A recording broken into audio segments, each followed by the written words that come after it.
مومنین گرامی، ایک درود پڑھنے محمد والے میں۔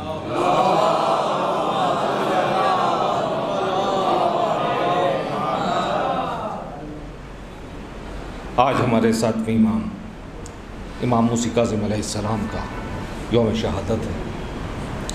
اس مناسبت سے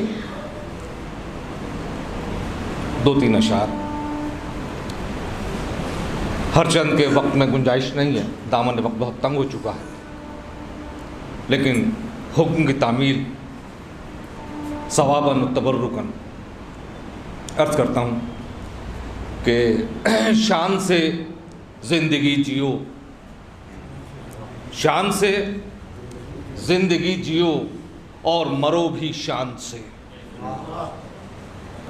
شان سے زندگی جیو اور مرو بھی شان سے، درس یہی ملا ہمیں آپ کے خاندان سے۔ شان سے زندگی جیو اور مرو بھی شان سے، درس یہی ملا ہمیں آپ کے خاندان سے۔ اس سے قبل کہ اس منقبت کے دو ایک شعر اور سناؤں، میں درخواست گزار ہوں ضیاء علی صاحب سے کہ تشریف لائیں اور پیشخوانی کے فرائض انجام دیں، اور آپ حضرات کنارے درود سے ان کا استقبال فرمائیں۔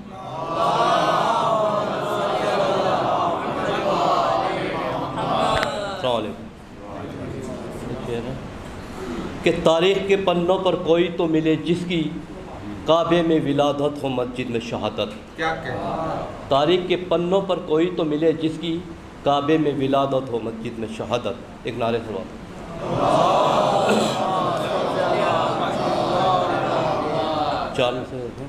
کہ تہنیت دینے بسط شوقے تمام آئے ہیں، تہنیت دینے بسط شوقے تمام آئے ہیں، عرض کرنے در دولت پر سلام آئے ہیں، عرض کرنے در دولت پر سلام آئے ہیں، اور سر جھکائے ہوئے دل نظر لیے ہاتھوں پر فاطمہ آپ کی فضا کے غلام آئے ہیں، فاطمہ آپ کی فضا کے غلام آئے ہیں۔ ایک نعرہ سلوات۔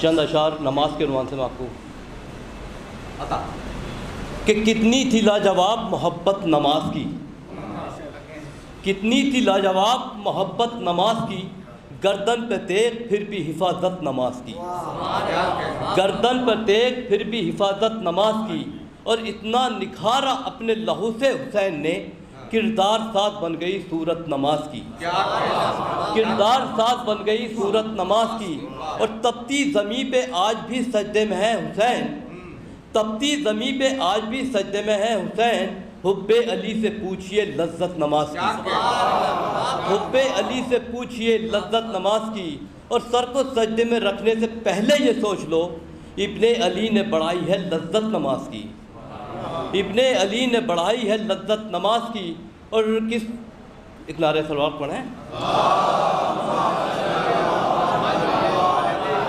کتنی تھی لاجواب محبت نماز کی، گردن پہ تیغ پھر بھی حفاظت نماز کی، اور تم کو اگر بچانا ہے مقصد حسین کا، بچوں میں اپنے ڈالیے عادت نماز کی، تم کو اگر بچانا ہے مقصد حسین کا، بچوں میں اپنے ڈالیے عادت نماز کی، اور کس منہ سے یہ کہے گا بھلا عاشق حسین، یارب ہمیں ملی نہیں فرصت نماز کی، یارب ہمیں ملی نہیں فرصت نماز کی، اور پشت نبی پہ آئے تو سجدے ٹہر گئے، ابن علی نے بڑھائی ہے لذت نماز کی۔ اور مقصد دیکھیں کہ رضی اگر ہے فرض شناسی کا کچھ خیال، رضی اگر ہے فرض شناسی کا کچھ خیال، اشعار میں بھی دیجئے دعوت نماز کی، کتنی تھی لاجواب محبت نماز کی، گردن پہ تیغ پھر بھی حفاظت نماز کی۔ نعرے سے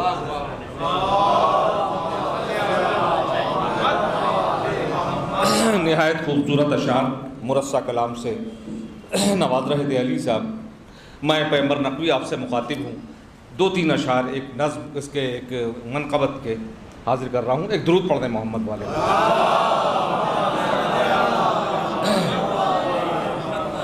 عرض کرتا ہوں قبلہ کہ بہت چاہا مگر ایسا ہوا نہیں، بہت چاہا مگر ایسا ہوا نہیں، سر شبیر باطل سے جھکا نہیں۔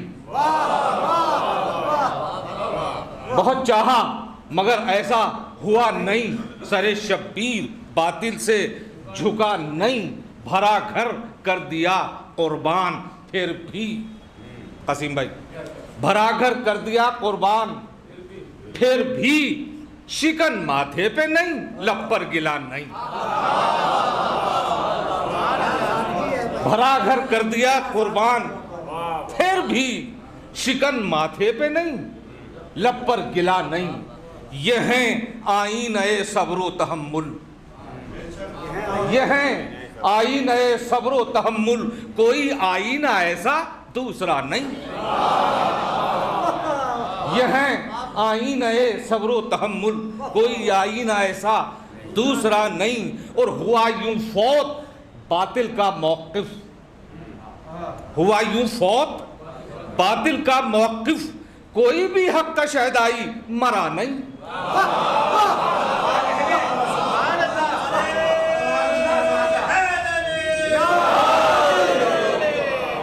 ہوا یوں فوت باطل کا موقف، کوئی بھی حق کا شہدائی مرا نہیں۔ در خیبر اٹھانا ہے بڑا کام، در خیبر اٹھانا ہے بڑا کام، مگر یہ لاش اصغر سے بڑا نہیں۔ در خیبر اٹھانا ہے بڑا کام، مگر یہ لاش اصغر سے بڑا نہیں۔ شگاف سینہ اکبر بھی دیکھا، شگاف سینہ اکبر بھی دیکھا، عدو سے پھر بھی سمجھوتا کیا نہیں۔ لہو میں تر ہیں لاشیں بھانجوں کے، لہو میں تر ہیں لاشیں بھانجوں کے، زبان خشک پر آہو بکا نہیں۔ ہے خاک و خون میں صحرے کی لڑیاں، مگر امت کے حق میں بد دعا نہیں۔ پیغمبر کیا کہیں اس دل کو جس میں مدینہ نہیں، نجف نہیں، کربلا نہیں۔ ایک درود پڑھ دیں محمد والے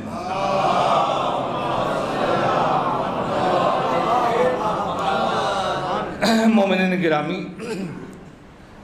آسمان خطابت کے ایک نہایت پر نور رخشندہ ستارے، خطیب اہل بیت عالی، بلکہ یوں کہوں مجھے احمد فراز کی غزل کے 2 شعر سے بات شروع کروں ان کے حوالے سے، کہ سنا ہے لوگ اسے آنکھ بھر کے دیکھتے ہیں،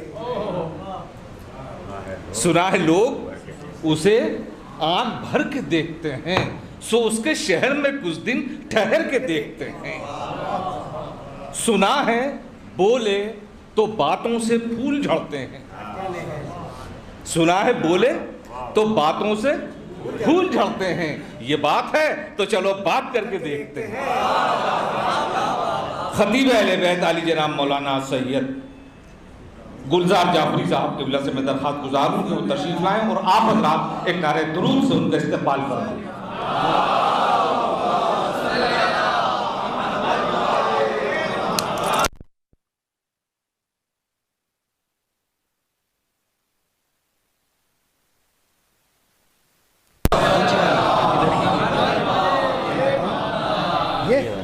دیکھ لیجیے، اچھا کرتا ہوں، ابھی کر رہا ہوں، صحیح ہو اور اوپر بیٹھنا پڑے گا، کر رہا ہوں،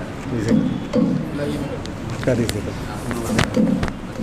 صحیح ہے اوپر بیٹھنا صحیح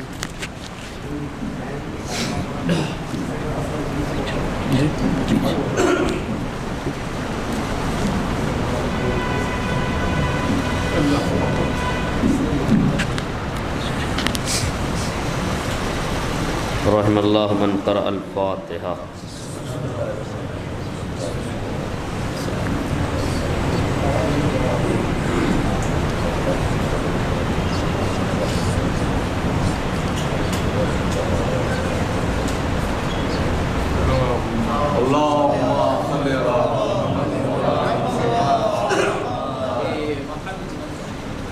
لا حول ولا قوة إلا بالله العلي العظيم أعوذ بالله من الشيطان اللعين الرجيم بسم الله الرحمن الرحيم الحمد لله رب العالمين والصلاة والسلام على أشرف الأنبياء والمرسلين الذي صاحب التاج والمعراج والبراق والعلم دافع البلاء والوباء والقحط والمرض والألم اسمه مكتوب مرفوع منقوش في اللوح والقلم جسمه مقدس معطر مطهر منور في البيت والحرم سید الثقلین نبی الحرمین امام القبلتین محبوب رب المشرقین والمغربین مولا الکونین جد الحسنین ابی القاسم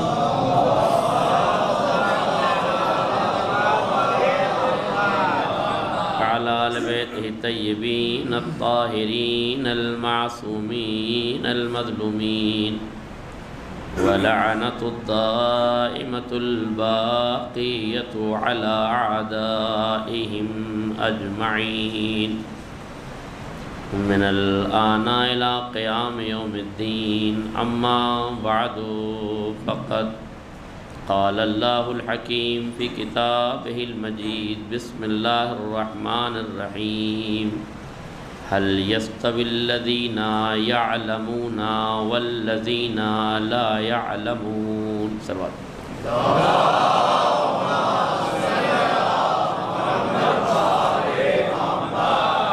حضرات گرامی قدر بزرگان محترم علماء اعلام شعراء ذوی الاحترام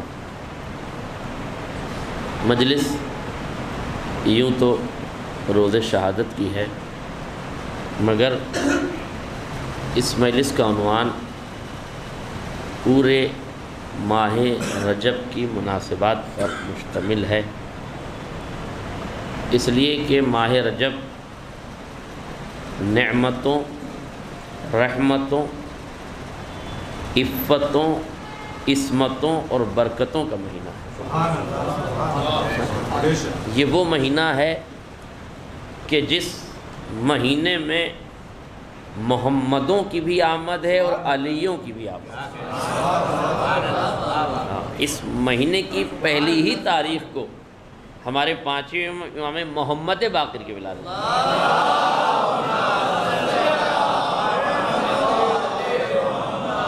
اور اس کی 5 تاریخ کو امام علی نقی علیہ السلام کی ولادت یعنی دیکھیے ترتیب دیکھیے گا پہلی تاریخ کو محمد کی آمد اب 5 تاریخ کو پھر علی کی آمد پھر 10 تاریخ اگر اس مہینے کی دیکھیے تو پھر محمد تقی کی آمد یعنی پہلے محمد آئے پھر علی آئے پھر محمد آئے اب مجھے کہنا پڑے گا کہ 13 کو کس کی آمد ہے تو یہ جو مہینہ ہے یہ محمدوں کی اور علیوں کی آمد کا مہینہ ہے یہ وہ واحد مہینہ ہے پورے 12 مہینوں میں کہ جس میں 2 محمد آئے ہیں اور 2 علی آئے کسی دوسرے مہینے میں 2 محمد اور 2 علی نہیں آئے 4 معصوموں کی ولادت کا یہ معتبر مہینہ ہے اسی لیے اس کو رجب الاسب کہتے ہیں رجب یعنی وہ نہر جو جنت میں جاری ہے اسب یعنی اس نہر سے ٹپکتے ہوئے قطرے عالم انسانیت کو حیات جاوداں عطا کرتے ہیں اگر انسان اس بات کو سمجھے اور محسوس کرے تو یہ ماہ رجب کی برکتیں ہیں جسے ہم محسوس نہیں کرتے. اور یہ مہینہ، ایک جملہ یاد رکھیے گا، یہ مہینہ کرامتوں کا بھی مہینہ ہے. اس مہینے میں جو مخصوص دعا پڑھی جاتی ہے اس کی آخری فقرے میں ہے یا ذل جلال والاکرام یا ذل نعماء والجود، اے نعمتوں اور کرم کرنے والے پروردگار، حرم شیبتی علی النار. اس میں حکم یہ ہے کہ داڑھی پکڑ کے کہا جائے کہ پروردگار اس مہینے کی برکت سے میری اس داڑھی کو جہنم کی آگ سے محفوظ رکھنا. حرم شیبتی علی النار. اس مہینے میں ہماری اس داڑھی کو، اب مجھے معاف کیجیے گا اگر کسی کی نہیں ہو تو اس کا علاج وہ خود کرے، لیکن یہ کہا جاتا ہے، روایت کے فقرے اور دعا کے فقرے یہی ہیں. حالانکہ میں داڑھی پہ پڑھتا نہیں ہوں. لوگ کہتے ہیں داڑھی پہ پڑھیے، پردے پہ پڑھیے. میں نے ایک ہی جملہ کہا، بھیا داڑھی پڑھنے کی چیز نہیں ہے، رکھنے کی چیز ہے. اور پردہ پڑھنے کی چیز نہیں ہے، کرنے کی چیز ہے. تو جو رکھنے اور کرنے کی چیزیں ان پہ پڑھنا ضروری نہیں ہے، لیکن چونکہ دعا کے فقرے ہیں اس لیے میں نے آپ کی خدمت میں یہ اشارہ کر دیا. حرم شیبتی علی النار. یہ وہ مہینہ ہے جو محمدوں کی آمد کا ہے اور علیوں کی آمد کا. یہ معتبر مہینہ. میں بہت زیادہ اس مہینے کی فضیلتوں پر زیادہ نہیں رکوں گا، لیکن ایک مختصر سا واقعہ، چونکہ دیکھیے اسی مہینے میں ہمارے جو 10ویں امام ہیں ان کی شہادت بھی اسی مہینے میں ہے اور ولادت بھی اسی مہینے میں. 3 رجب کو شہادت ہے اور 5 رجب کو ولادت ہے. اس لیے یہ مہینہ حقیقت میں ذات علی سے منسوب ہے، اور اسی لیے اس کے بعد کا جو مہینہ ہے ماہ شعبان وہ پیغمبر اسلام سے منسوب ہے، اور اس کے بعد جو مہینہ ہے رمضان وہ ذات پروردگار سے منسوب ہے. توجہ ہے آپ کی. لہذا یہ مہینہ اس امام سے، اس لیے صرف ایک اشارہ میں کر دوں اور اس سے ہماری محبتوں کا بھی اندازہ ہو جائے کہ اگر ہم آل محمد سے محبت کرتے ہیں تو اس محبت کا اجر ان کی نظر میں کتنا ہے. وہ توجہ کیجیے گا. متوکل کا دربار ہے. متوکل غیظ و غضب کے عالم میں بیٹھا ہوا ہے اور اس نے اسی غیظ کے عالم میں امام کو طلب کیا. ظاہر ہے جب دربار سجا ہو، بادشاہ غیظ میں بیٹھا ہو تو عجیب سی کیفیت ہے، اور اس کیفیت میں امام کو طلب کر رہا ہے. کچھ لوگ وہاں بیٹھے ہوئے ہیں، دربار سجا ہوا ہے. ایک شخص نووارد ہے، نیا ہے، امام کو نہیں جانتا. اس نے بادشاہ کو غصے میں دیکھا اور یہ کہنے لگا، اپنے بغل والے آدمی سے پوچھنے لگا کہ جسے بادشاہ بلا رہا ہے وہ کون ہے؟ بغل والے نے کہا وہ وقت کا علی ہے، وہ حاکم وقت ہے، وہ حقیقت میں امام وقت ہے، وہ معصوم ہے. کہتا ہے مگر وہ ہے کون؟ کہا بتایا تو کہ معصوم ہے. کہا میں نے اسے دیکھا نہیں. کہا اچھا جب آئے تو دیکھ لینا. توجہ کیجیے گا، جب آئے تو دیکھ لینا. وہ کہتا ٹھیک ہے. اب اس کی نگاہ انتظار ٹھہری ہوئی ہے علی کی آمد پر. واضح ہو جاتا. اس کی نگاہ انتظار ٹھہری ہوئی ہے علی کی آمد پر. اچانک اس نے دیکھا کہ خوبصورت جوان دربار میں قدم زن ہوا. وہ کہتا ہے میری پہلی نظر اس کے چہرے انور پہ پڑی، میرے تاریک دل میں اس کی محبت کا چراغ روشن ہو گیا. پہلی نظر میں اس کے چہرے پہ پڑی اور جیسے ہی اس کے چہرے کو میں نے دیکھا میرے دل میں چراغ محبت جل اٹھا اور میں نے بے ساختہ اپنے خیالات میں یہ خیال کیا کہ پروردگار اس جوان کی حفاظت کرنا. بھائی توجہ کیجیے گا، پروردگار اس جوان کی حفاظت کرنا، اس لیے کہ مجھے اس کے چہرے سے خدائی جلوے نظر آ رہے ہیں. میرا جملہ واضح، اس کے چہرے سے خدائی جلوے نظر آ رہے ہیں. یہ خدا شناسی کی دلیل بن کے آیا ہے. اس کے چہرے میں واجب الوجود جلوہ افروز ہو چکا ہے. میں نے کہا بھائی تو ذات امام میں خدا کو کیوں تلاش کر رہا ہے؟ کہا یہ وقت کا نواں علی ہے. جب اس کے چہرے کی جلالت یہ ہے کہ خدا یاد آ رہا ہے تو سوچو اس سلسلے کا پہلا علی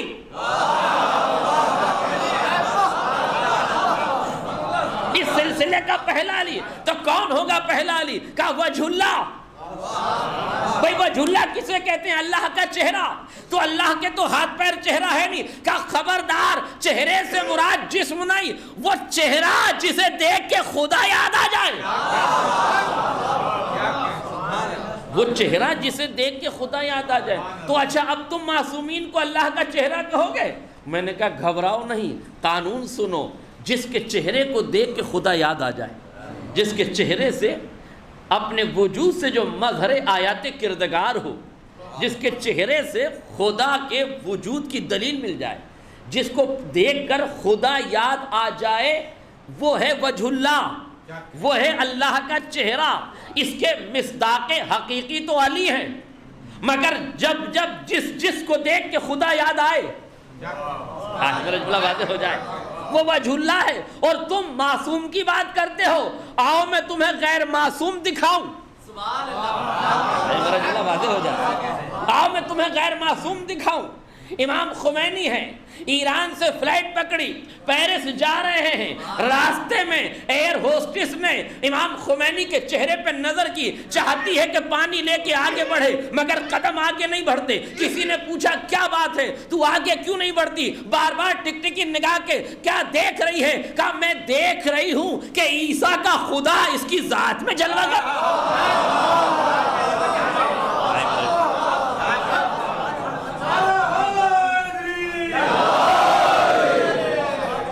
دیکھ رہی ہوں عیسیٰ کا خدا اس کی ذات میں جلوہ گر ہے. یہ کیسا بندہ ہے جس کے چہرے سے خدائی کے آثار جھلک رہے ہیں، جس کو دیکھ کے خدا پہچانا جا رہا ہے، جس کو دیکھ کر مالک کے وجود کا اقرار کرنے کو دل چاہتا ہے. پہچانو، جب کائنات میں علی کے نقش قدم پہ چلنے والا روح اللہ وجہ اللہ ہو سکتا ہے تو نفس اللہ وجہ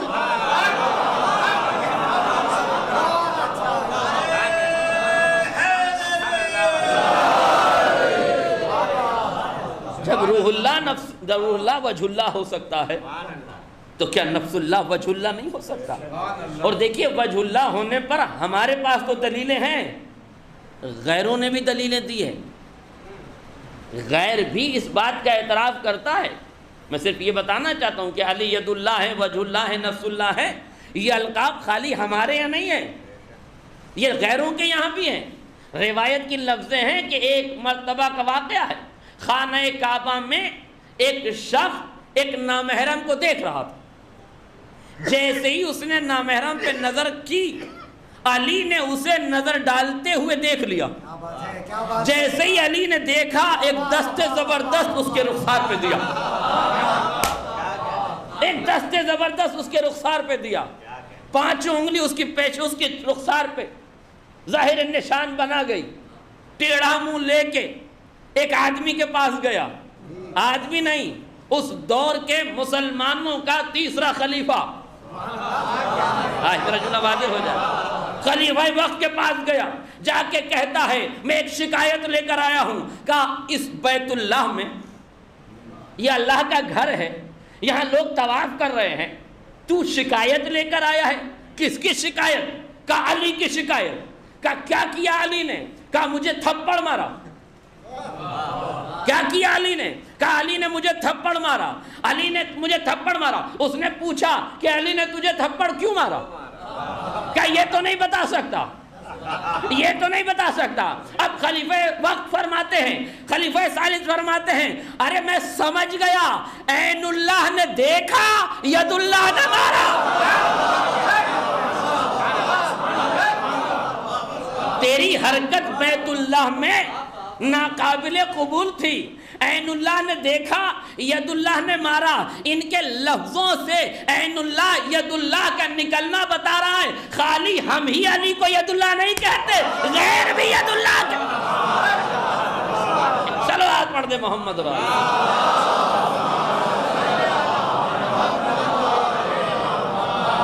علی ید اللہ. ظاہر ہے اس مناسبتوں میں 13 رجب بھی ہے نا، اس لیے میں شامل کرتا ہوں وہ بات کو آگے بڑھ. تو علی نفس اللہ بھی ہیں، ید اللہ بھی ہیں، عین اللہ بھی ہیں، اور ہونا بھی چاہیے علی کو عین اللہ، ید اللہ، وجہ اللہ. بھئی سیدھی سیدھی سامنے کی بات ہے نا. ہمارے سماج میں اگر کوئی بچہ پیدا ہو تو ولادت کے بعد شباہتیں تلاش کی جاتی ہیں، ہے نا؟ اور شباہتیں بھی اگر سیاست پہ منحصر نہ ہو، انصاف پر مبنی ہو، تو جس علاقے میں پیدا ہوتا ہے شباہتیں بھی اسی علاقے سے منسوب ہو جاتی ہیں۔ اگر بچہ ننیہال میں پیدا ہوا ہے تو لوگ کہتے ہیں بچے کی پیشانی نانا جیسی ہے، آنکھیں ماموں جیسی ہیں، چہرہ ایسا ہے، رخسار ایسے ہیں، لب ایسے ہیں، ہونٹ ایسے ہیں، دانت ایسے ہیں۔ کوئی ماموں پہ کہتا ہے، کوئی نانا پہ کہتا ہے، کوئی چھوٹے ماموں پہ کہتا ہے، کوئی بڑے ماموں پہ کہتا ہے۔ مختصر یہ کہ ننیہال میں پیدا ہونے والا بچہ ننیہال کی شباہتیں لے کر آتا ہے، اور اگر بچہ ددیحال میں پیدا ہو تو لوگ کہتے ہیں پیشانی باپ جیسی ہے، چہرہ دادا جیسا ہے، آنکھیں چاچا جیسی ہیں۔ اس کا مطلب کیا ہے؟ ددیحال میں پیدا ہو تو ددیحال کی شباہتیں، ننیحال میں پیدا ہو تو ننیحال کی شباہتیں۔ مجھے تاریخ بتائے علی کہاں پیدا ہوئے؟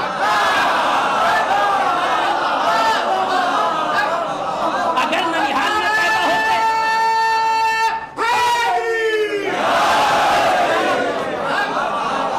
علی اگر ننیحال میں پیدا ہوتے تو وہاں کی شباہتیں ہوتی، ددیحال میں پیدا ہوتے تو وہاں کی شباہتیں ہوتی۔ اب ہم سے پوچھتے ہو کہ علی کی آنکھیں کیسے؟ ہم نے کہا جس کے گھر میں پیدا ہوا تھا، آنکھیں اللہ جیسی، چہرہ اللہ جیسی۔ صلوات پڑھ دے محمد اور آلہ۔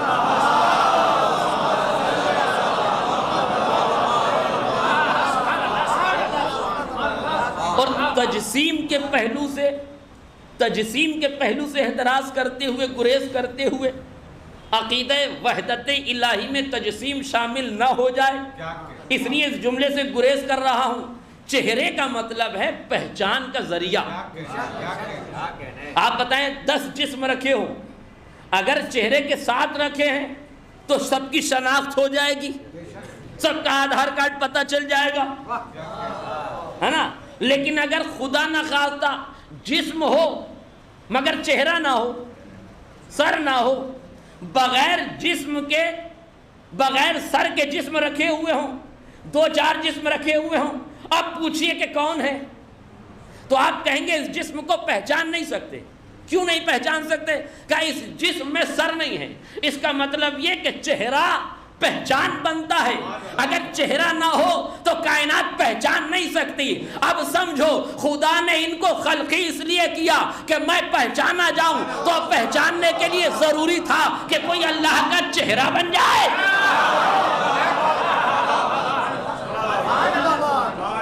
کوئی اللہ کا چہرہ بن جائے تبھی تو اللہ کو پہچانے گا۔ تو چہرہ پہچان کا ذریعہ ہے۔ اچھا، وجہ عربی میں تو چہرے کو کہتے ہیں، اردو میں ہمارے ہاں علت کے طور پر بھی استعمال ہوتا ہے۔ بہت پڑھنے لکھنے والے لوگ ہیں، شعراء کرام تشریف فرما ہے، کبھی کبھی کوئی مصرع نہیں سمجھ میں آ رہا، ہاں، کسی غزل کا مکھڑا نہیں سمجھ میں آ رہا ہے، کسی قصیدے کا مطلع نہیں سمجھ میں آ رہا، کسی کتاب کا پیراگراف سمجھ میں نہیں آ رہا، تو لوگ کہتے ہیں کیا وجہ ہے کہ سمجھ میں نہیں آ رہی؟ کاش میرا جملہ واضح ہو جائے۔ کیا وجہ ہے جو سمجھ میں نہیں آ رہی؟ اس کا مطلب ہے جو چیز سمجھ میں نہ آئے اس کی وجہ تلاش کرو۔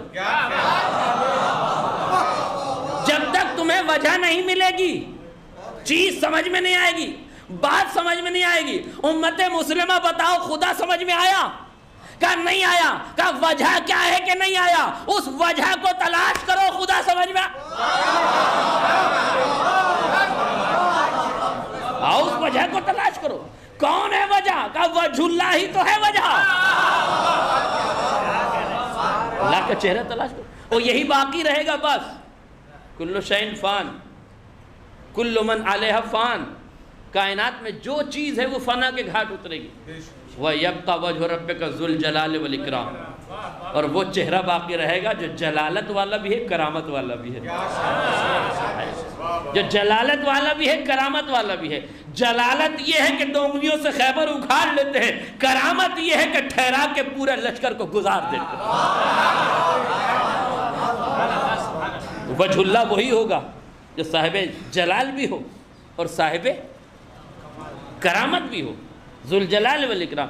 دیکھیے وجہ باقی رہے گا، تو اللہ کا چہرہ ہے، بھئی جب جسم ہی نہیں ہے تو چہرے کا تصور کیا؟ اس کا مطلب یہ کہ کوئی چیز وجہ میں ہے جو باقی رہے گی. تو کون باقی رہے گا؟ صرف علی، صرف محمد، صرف پنجتن کا وجہ کے عدد نکالو، وجہ کے عدد نکالو. واو کے 6، واو کے 6، جیم کے 3، 6 اور 3 9، ہے کے 5، 9 اور 5 اس کا مطلب یہ کہ کل من علیہ فان، کائنات میں جو کچھ ہے اسے فنا ہے، مگر وجہ اللہ کو فنا نہیں. اب اللہ کا چہرہ کون ہے؟ کہ وہ 14 تن جو ایک ذات مل کے شناخت خدا کا ذریعہ بن جائے تو نہ خدا کو فنا ہے نہ شناخت خدا. چلو آج پڑھ دے محمد اور آل.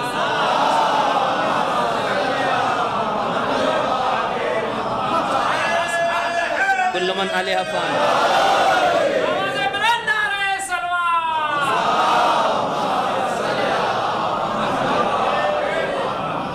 هل يستوي الذين يعلمون والذين لا يعلمون؟ کیا جاہل اور پڑھے لکھے برابر ہو سکتے ہیں؟ بالکل نہیں ہو سکتے. قرآن نے صاف صاف منع کیا. لہذا ہر شے کائنات میں فنا ہونے والی ہے، صرف وجہ ذوالجلال والاکرام باقی رہے گا. تو کون ہے وجہ رب ذوالجلال والاکرام؟ یہ 14 ہستیاں ہیں جو باقی رہیں گی. اگر کسی کو وجود الہی کو آئینے میں دیکھنا ہے تو وہ آئینہ 14 ہے، اور 14 کے وجود میں جلوگر ہے یہ پوری کائنات، اور اس پوری کائنات میں تمہیں نظر آئے گا خدا کا وجود.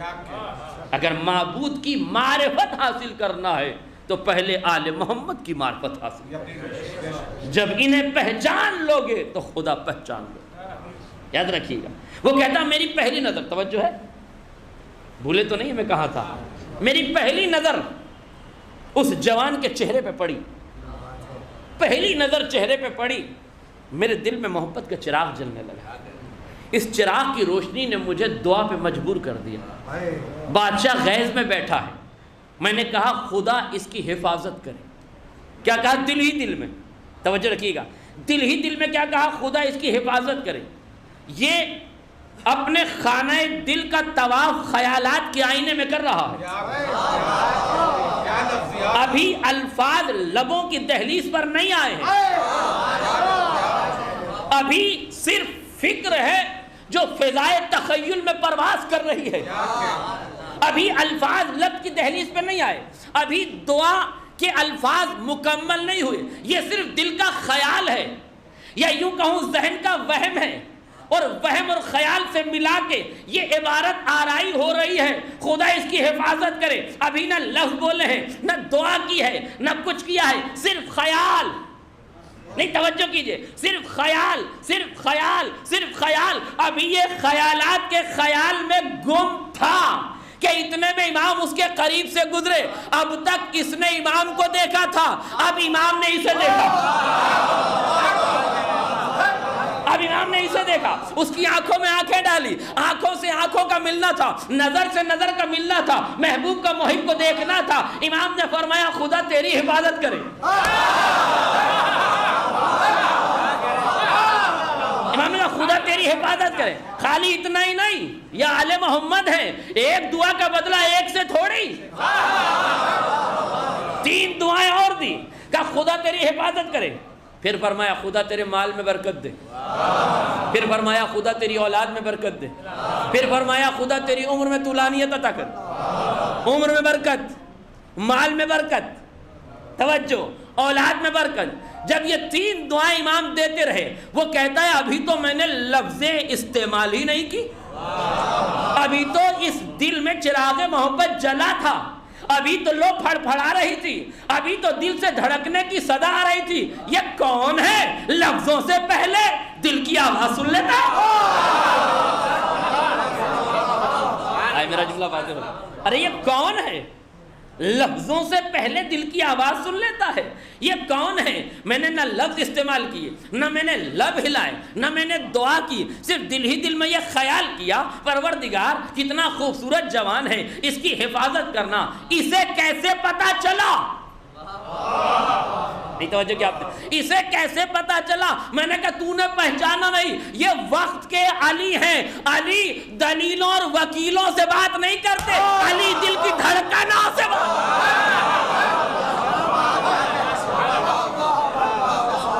علی دلیلوں وکیلوں اپیلوں سے بات نہیں کرتے، علی تو دل کے دھڑکنے کی صداؤں کو سنتے ہیں۔ لہذا تیرے دل کی دھڑکن سن لی، یہ صدا جو تیرے دل سے اٹھی ہے، یہ اٹھی ہے اور امام کے ذوق سماعت تک پہنچ گئی ہے۔ امام نے اسے محسوس کیا اور تجھے دعا دے دی۔ کہتا ہے میری سمجھ میں نہیں آیا کہ کیا ایسا بھی کوئی بندہ ہے جو بندے کے دعا کرنے سے پہلے دعا سن لے؟ نہیں توجہ کی دعا، ایسا بھی کوئی بندہ ہے؟ دیکھیے یہ آل محمد کا کمال ہے کہ جہاں بندے کو خدائی کا شک ہونے لگے، آئے میرا جملہ واضح ہو جائے، جہاں بندے کو خدائی کا شک ہونے لگے وہاں دامن ربوبیت بچا کے عبدیت کا اعلان کرتے ہیں۔ یہ آسان کام نہیں ہے، یہ آسان کام نہیں ہے۔ یہ دعا دی اسے کہ خدا تیرے مال میں برکت دے، یہ جملہ اسے بتا رہا ہے یہ جو تو دل کے دھڑکنے کی آواز سننے سے ہمیں خدا سمجھ رہا ہے، ہم خدا نہیں ہیں، خدا سے تیرے لیے دعا، ہم خدا سے تیرے لیے دعا طلب کر رہے ہیں، خدا تیری حفاظت کرے۔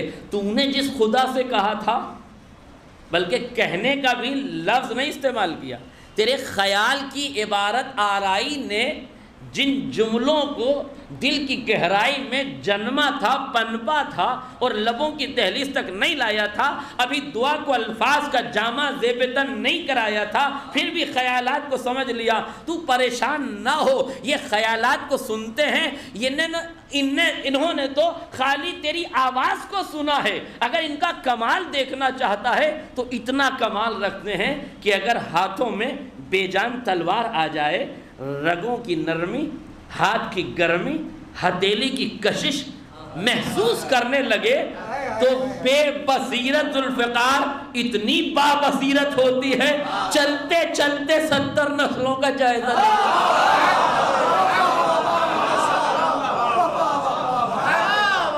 چلتے چلتے رستے رستے سے گردنوں کے صفائے کرتے ہوئے، اسی لیے مالک اشتر نے ایک بار دیکھ کے کہا کہ مولا میں نے جن کو مارا ان کی تعداد کچھ زیادہ نہیں ہے۔ میرا مولا مسکرایا، کہا مالک اشتر تو جسے چاہتا ہے قتل کر دیتا ہے، ہم دیکھتے ہیں 70 نسلوں میں کوئی مومن تو نہیں۔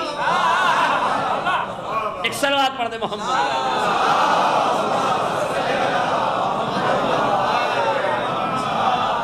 امام کی پہلی نظر، اس کی پہلی نظر امام پر، امام کی نظر اس پر، اس نے کیا کہا؟ پروردگار اس جوان کی حفاظت فرما۔ امام نے کیا کہا؟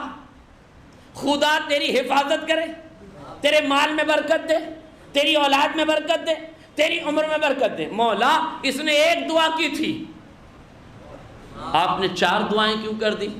کہا ہم خیرات بھی دیتے ہیں تو اونٹوں پہ لاد کے دیتے ہیں،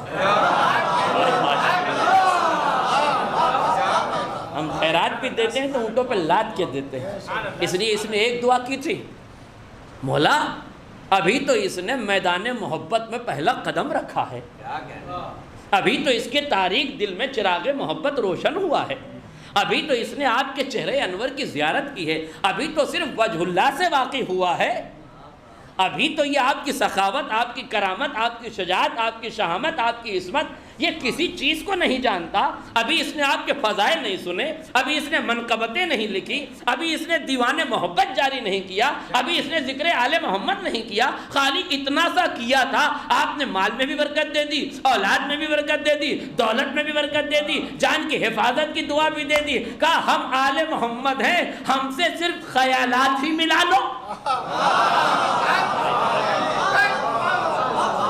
ہم سے صرف خیالات ہی ملا لو۔ اچھا ہوا مولا ابتدا ابتدائے عشق کرنے والے کو اتنی دعائیں دے کے ہمیں مطمئن کر دیا کہ اب جو ماتم بھی کر لے، جو مجلس بھی کر لے، جو مال بھی لٹا دے، جو اولاد بھی لٹا دے، جو اپنا سب کچھ قربان کر لے، جو اس بیش قیمت وقت کے درمیان وقت نکال کے مجلس میں بھی آ جائے، جملہ واضح ہو جاتا، تو جو سب کچھ قربان کرے، کہا گھبراؤ نہیں، جب ہم ابتدائے عشق میں آنے والے کو اتنی برکتوں سے نوازتے ہیں تو تمہیں کیا نہیں دیں گے؟ یاد رکھنا ہماری عطا میں کمی نہیں ہے، تم مانگنے کا سلیقہ صلوات پڑھ دے محمد علیہ وسلم۔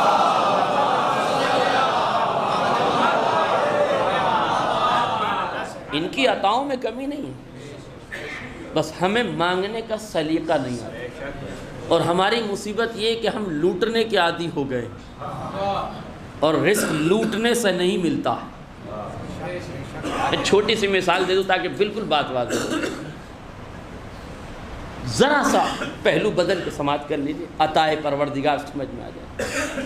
ایک بندہ چائے کی ٹرے لے کر آیا، 5-7 کپ اس میں رکھے تھے، 5-7 لوگ بیٹھے تھے، ایک آدمی نے کپ اٹھایا، اپنے لینے کے بجائے اگلے کو بڑھا دیا، اب یہ ٹرے والا یہیں کھڑا ہے، اس نے دوسرا اٹھایا، دوسرے کو دے دیا، پھر یہیں کھڑا ہے، اس نے تیسرا اٹھایا، تیسرے کو دے دیا، یہ پھر یہیں کھڑا ہے، تو آگے کیوں نہیں بڑھتا؟ کہا جب تک لینے والا دیتا رہے گا میں اسے دیتا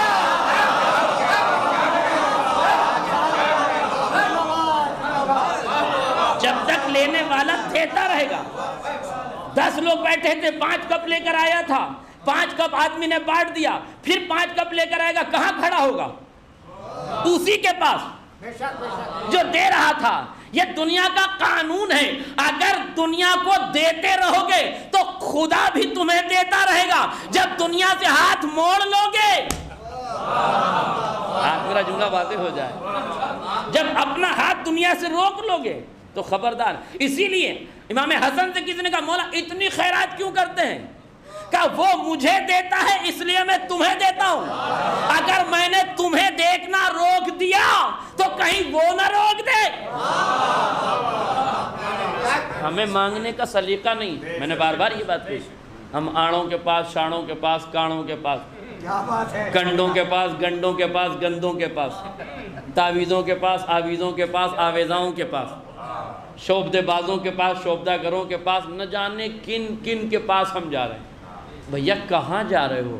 کہ پریشانی ہے، مصیبت ہے، تو پریشانی پریشان دور کرے گا؟ تو کیا پریشانی پریشان دور کرے گا؟ ارے جو پریشانی دور کر رہا ہے اس سے پوچھو کہ مطمئن ہو؟ تمہیں سب کچھ ملا ہوا ہے، تم پریشان نہیں ہو، مجھے بتائیے گا اس پورے مجمع میں کہ کون ہے جو یہ کہتے کہ میں پریشان نہیں؟ اگر سچ کا ساتھ نہ چھوڑے تو یہ نہیں کہے گا کہ میں مطمئن ہوں۔ تو جب سب پریشان ہیں تو پریشان حال کے پاس جاؤ گے تو کیا ملے گا؟ قانون ہے، فقیر سے خیرات نہیں ملتی۔ اگر خیرات چاہیے تو امیر کے دروازے پر جاؤ۔ اب امیر بھی کائنات کا امیر نہیں، دنیا کا امیر نہیں، وہ امیر جس کی ٹھوکروں میں تخت و تاج ہو، جو مٹی کو سونا بنا دے، جو ہاتھ کے اشارے سے سورج پلٹا دے، جو چاند کے اشارے، جو انگلی کے اشارے سے چاند کے 2 ٹکڑے کر دے۔ اگر کبھی مانگنے کا شعور پیدا ہو تو غیروں سے مانگنے کے بجائے آل محمد سے مانگنا۔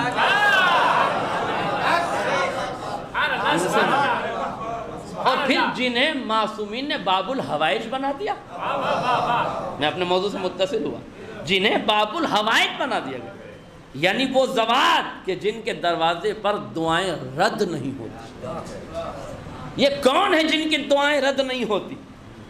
کہ سلوات میں یہ بات موجود ہے کہ یہ وہ ذات ہے موسیٰ کاظم علیہ السلام کہ کانا یحیی باللیل مواصلت کا یحیی باللیل بالسحر الی السحر بمواصلت الاستغفار۔ میرا امام زندان میں ہے مگر رات بھر عبادت خدا میں بسر کر۔ حلیف السجدۃ الطویلہ، اور لمبے لمبے سجدے کرنے والا۔ امام موسی کاظم کے صفات میں سے ایک صفت ہے حلیف السجدۃ الطویلہ، یعنی لمبے لمبے سجدے کرنے والی ذات۔ روایت کہتی ہے کہ بسا اوقات نماز صبح کے بعد سجدے میں گئے تھے تو ظہر کا وقت آ جاتا تھا، پھر اٹھتے تھے، واجبات ظہر اور عصر ادا کرتے تھے، پھر سجدے میں جاتے تھے تو مغرب کا وقت آ جاتا تھا۔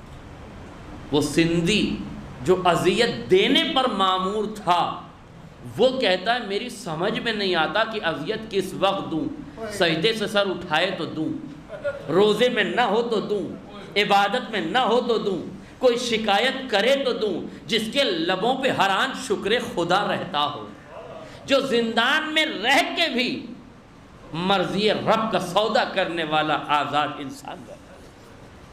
حلیف السجدۃ الطویلہ، لمبے لمبے سجدے۔ سجدہ کیا؟ خدا کی بارگاہ میں اپنے سر کو جھکا دینا۔ قرآن کہتا وَالظِّلَالُهُمْ بِالْغُدُوِّ وَالْآصَالِ۔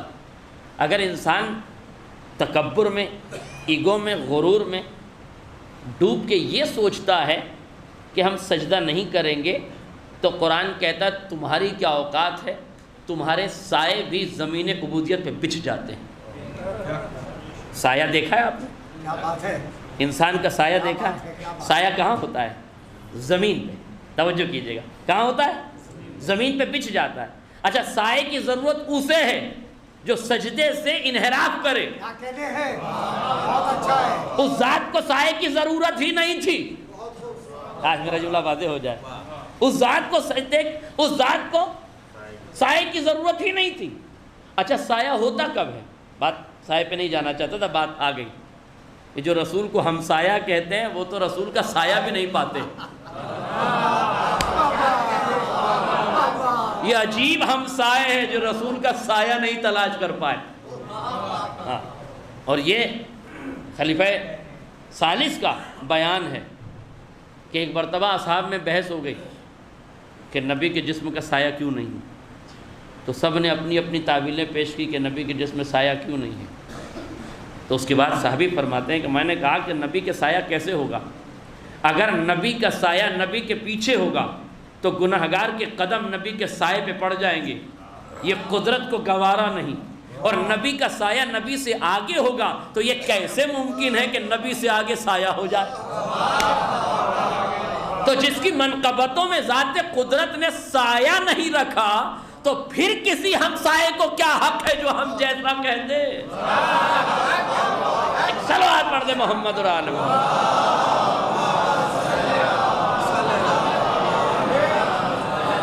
قرآن کہتا ہوں وَالظِّلَالُهُمْ بِالْغُدُوِّ وَالْآصَالِ، وہ کیا؟ ان کے سائے بھی صبح و مساء زمین عبودیت پر جھک کے سجدہ کرتے ہیں۔ میں نے کہا پروردگار، اگر اس سائے نے اپنے وجود کو تیری بارگاہ عالی وقار میں جھکا دیا ہے، تو اس بے جان سائے کا بھی کوئی ثمرہ ہے؟ اسے بھی کوئی اجر ہے؟ اس کے لیے بھی کوئی چیز ہے؟ کہ سائے کے سجدے کا اجر یہ ہے کہ اسے کوئی پیر کے نیچے دبا نہیں سکتا۔ میں کیا عرض کر رہا ہوں؟ سائے کو پیر کے نیچے کچل نہیں سکتا، دبا نہیں سکتا۔ ہے کسی میں ہمت تو کسی کے سائے پہ پیر رکھ کے دیکھے، جیسے ہی سائے پہ پیر رکھو گے سایہ پیر کے اوپر آ جائے گا، نیچے نہیں رہے گا۔ اس کا مطلب یہ کہ جو اللہ کے لیے جھک جائے، اگر اسے کائنات جھکانا بھی چاہے تو جھکا نہیں سکتی۔ اچھا، اگر یہ سایہ چادر آپ پہ چلا جائے تو کروٹیں بدلتا رہے گا، ڈوبے گا نہیں۔ آگ پہ پڑ جائے تو جلے گا نہیں، خاک میں مل جائے تو اٹے گا نہیں۔ کاش میرا جملہ واضح ہو جائے۔ تو نہ اس پر خاک گرد آلود کر سکتی ہے، نہ پانی اسے ڈبو سکتا ہے، نہ آگ اسے جلا سکتی ہے۔ پروردگار اس سائے کو اتنی عظمت کیوں دے دی کہ نہ آگ جلا سکے، نہ پانی ڈبا سکے، نہ خاک گرد و غبار میں کر سکے؟ کا قانون یہ ہے جو ہمارے لیے جھک جائے، اگر بے جان بھی جھک جائے تو نہ جلنے دیں گے نہ ڈوبنے، نہ کٹنے دیں گے نہ جھکنے۔ سمجھو اگر بے جان جھک جائے تو اتنی عظمتیں حاصل کر لیتا ہے، اگر تمہاری جان جھک جائے، اگر تم جھک جاؤ تو ہم تمہیں کیا نعمتیں نہیں دیں گے؟ دیں گے، تمام تر نعمتیں دیں گے۔ غیروں کے دروازوں پہ جھکنے سے بہتر ہے ایک خدا کی بارگاہ میں جھکو۔ ارباب متفرقون خیر ام الواحد القہار، کیا متعدد آقا بہتر ہے جن کی غلامی کی جائے، یا ایک رب ذوالجلال واحد قہار بہتر ہے جس کی اطاعت کی جائے، جس کے سامنے جھکا جائے؟ توجہ کیجئے گا، لہذا سجدہ۔ اور ابھی لیٹسٹ نیوز ہے، کچھ 1-2 برس پہلے کی ہوگی، ایک امریکہ کے ڈاکٹر نے ریسرچ کر کے یہ کہا کہ اگر میرا بس چلے تو میں کائنات کے ہر جیوت ویکتی کو یہ کہوں کہ وہ سجدہ کیا کرے۔ یہ کافر ہے جو کہہ رہا۔ میں پوچھا کہ کیا مطلب؟ آپ ہر جاندار سے، ہر زیرو سے یہ کہیں گے کہ سجدہ کرے؟ کہا اچھا یہ بتاؤ، یہ جو انسان کا جسم ہے، ٹھیک ہے، اس میں یہ دل رکھا گیا۔ دل کس لیے رکھا گیا ہے؟ یہ خون کو صاف کرتا ہے اور پوری باڈی میں سپلائی کرتا ہے۔ ٹھیک، یہ نظام قدرت ہے۔ ہمیں تو پتہ بھی نہیں تھا کہ قدرت نے اس جسم میں اسٹیپنی بھی رکھی ہوئی ہے۔ ہمیں تو پتہ بھی نہیں تھا کہ ہماری حیات کی گاڑی میں کبھی دل میں پنچر ہو جائے تو کیا ہوگا، ہمیں نہیں معلوم تھا۔ اور سائنسداں پریشان تھے کہ پورے جسم میں یہ پنڈلی میں ایک نس کیوں رکھی گئی ہے، حالانکہ ڈگی میں رکھا جانے والا سامان یاد رہتا ہے کہ پنچر ہوئے تو کام آ جائے۔ تو جیسے گاڑی کی ڈگی میں ایک پہیہ رکھ دیا جاتا ہے کہ بوقت ضرورت کام آئے، تو اتنی عقل تم میں ہے تو نظام قدرت اس سے کہیں بالاتر ہے۔ اس نے نس پہلے ہی رکھ دی تمہاری پنڈلی میں کہ اسے بھی معلوم تھا کہ یہ کھا پی کے اتنا مست ہو جائیں گے کہ بلوکیج 90 ڈگری پہ پہنچ جائیں گے۔ تو جب 90% بلوکیج ہو جائیں اور دل پنچر ہو جائے تو کیا کریں؟ کہا وہاں سے نس نکالنا اور سارے بلوکیج کو ٹھیک کر لینا۔ اور فرما رہے ہیں یہ پروردگار کا نظام ہے۔ اب تو دھیرے دھیرے لوگوں کو سمجھ آ رہی ہے علم کی ترقی سے۔ اسی لیے تو کہا عالم اور جاہل برابر نہیں ہوتے۔ توجہ کیجئے گا، عالم اور جاہل برابر نہیں ہوتے، یہ علم کی ترقی ہے جس میں انسانی میں یہ رکھ دیا گیا۔ وہ ڈاکٹر کہتا ہے یہ بتاؤ انسان کے دل کیا کرتا ہے؟ یہ پوری باڈی میں بلڈ سپلائی کرتا ہے، لہو خون کا دورانیہ بھیجتا ہے۔ اب میں نے دل ناتواں سے پوچھا کہ اے میرے دل ناتواں یہ بتا، تو میرے پورے جسم کو خون سپلائی کرتا ہے، دیتا ہے، یہ تو بتا دے تجھے سب سے زیادہ مشکل خون پہنچانے میں کہاں ہوتی ہے؟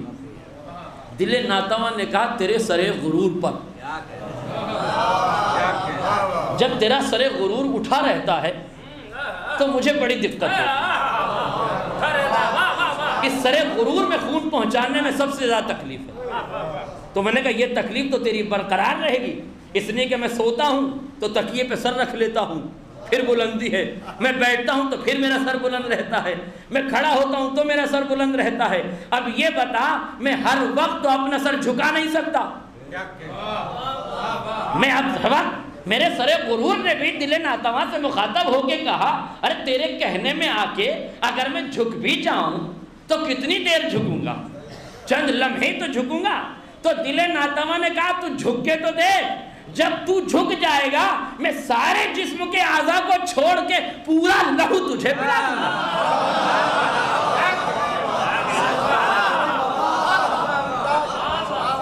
پورا لہو تجھے پلا دوں گا۔ جیسے ہی بندہ سجدے میں گیا دل نے سب کو چھوڑ دیا، سرے غرور جو جھکا تھا سارا لہو سے پلا دیا۔ میرے دل سے میرے سرے غرور نے پوچھا کیا فائدہ ہوگا؟ کہ ڈاکٹر سے پوچھ۔ آج میرا جملہ واضح ہو جائے، یاد رکھیے گا، یہ نسخہ بھی لے جائیے، بڑی معذرت کے ساتھ، جو لوگ لمبے لمبے سجدے کرتے ہیں، یہ سائنٹسٹ نے ہی کہا ہے کہ جو لوگ لمبے لمبے سجدے کرتے ہیں ان کی آنکھوں کی روشنائی کبھی مزمحل نہیں ہوتی۔ ان کی، میں چشمے والوں سے معذرت چاہتا ہوں، ان کی آنکھوں کی روشنی کبھی مدھم نہیں ہوتی۔ کیوں؟ اس کے بعد وہ سائنٹسٹ لکھتا ہے کہ اگر انسان سجدہ نہ کرے، کبھی اگر سر نہ جھکائے، تو اس کی آنکھ میں ایک رگ ہوتی ہے جس میں خون دوڑتا ہے۔ تو جو لوگ سجدہ نہیں کرتے، دل کی قوت اسے برداشت نہیں کر پاتی کہ آنکھ کی اس رگ میں خون سپلائی مکمل طور سے کرے، لہذا دل سپلائی بند کر دیتا ہے اور نتیجے میں وہ رگ سوکھ جاتی ہے، اور اس سوکھنے کے نتیجے میں روشنی دھیرے دھیرے تاریکی کی طرف چلی جاتی ہے، اور وہ اجالا جو آنکھوں میں ہوتا ہے وہ اندھیرے میں تبدیل ہو جاتا ہے۔ اس لیے وہ کہتا ہے کہ میں چاہتا ہوں کہ کائنات کا ہر بندہ اپنے سر کو جھکائے، اس لیے کہ جیسے ہی بندہ سر جھکاتا ہے اب دل اپنا پورا لہو سر کی طرف بھیج دیتا ہے، جیسے ہی لہو سر کی طرف جاتا ہے وہ رگ جو سوکھی ہوتی ہے ایک دم سے پر ہو جاتی ہے اور آنکھوں کی روشنی میں اضافہ ہو جاتا ہے۔ آج میرا جملہ واضح ہو گیا، آنکھوں کی روشنی برقرار رہتی ہے۔ اور یہ تو سائنٹسٹ نے یہاں تک یہ بھی کہا ہے کہ گلے سے یہاں سے اوپر تک سر کی جتنی بیماریاں ہیں ان سب کا علاج لمبے لمبے سجدے ہیں،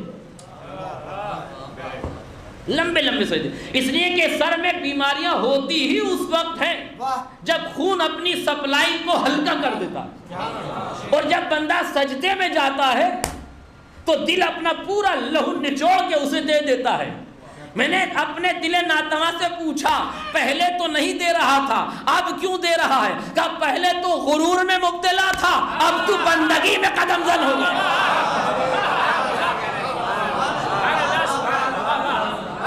پہلے تو غرور میں مبتلا تھا، اب تو بندگی میں ہو گیا۔ میں نے کہا اچھا پروردگار، اگر میں چند لمحوں کے لیے جھک جاؤں تو میری آنکھوں میں روشنی پیدا ہو جائے گی۔ کہا یہ تو سجدے کا اثر دنیا میں ہے۔ بھائی میرا جملہ واضح ہو جاتا، یہ تو سجدے کا اثر دنیا میں ہے۔ اب دیکھو اگر تم دنیا میں سجدہ کر لیتے ہو تو آنکھوں میں روشنی دے دیں گے، اسی سجدے کو برقرار رکھتے ہو تو قبر میں اجالا کر دیں گے۔ اب اگر قبر میں اجالا چاہیے، آنکھوں میں نور چاہیے تو سجدہ کیا کرو۔ یہ امام جو آج شہید ہوا ہے اس کی تاریخ یہی ہے، حنیف السجدۃ الطویلہ، لمبے لمبے سجدے کرنے والا۔ یہ لمبے سجدے اپنے لیے نہیں کرتے تھے، خدا کے لیے کر کے تمہیں بتا رہے تھے، خدا کے لیے کر رہے تھے، تمہیں بتا رہے تھے، سجدوں کا سلیقہ بتا رہے تھے اور اثر بھی بتایا۔ بادشاہ نے، اب ایک جملہ اور سن لیجیے، یعنی اگر میں دل ناتواں سے لہو لے لوں، سر غرور جھکا دوں، تو نتیجہ یہ ہوگا کہ آنکھوں میں روشنی پیدا ہو جائے گی۔ نہیں توجہ کیا آپ نے؟ میرا دل ناتواں کہتا ہے میں اپنے پورے لہو کو نچوڑ کر تیری طرف روانہ کر دوں گا۔ میں نے کہا تیرے روانہ کرنے سے کیا ہوگا؟ کہا تو بندہ ہے، سر جھکا دے گا تو پوری قوت قلب میری تیرے ساتھ اکٹھا ہو جائے گی۔ اب تو سجدے میں سر رکھ کے معبود کو یاد کر سکتا ہے، میری ساری توانائی تیرے ساتھ ہے۔ میں نے کہا مجھے کیسے معلوم ہو کہ قلب ناتواں کی دی ہوئی قوت میرے سر کے ساتھ ہے؟ کہ تجھے تو نہیں بتا سکتی، مگر جو زوات اللہ کے لیے واقعاً جھک جائیں گے ان کا اثر یہ ہوگا کہ سر سجدے میں کٹ بھی جائے تو نیزے پہ تلاوت ہوگی۔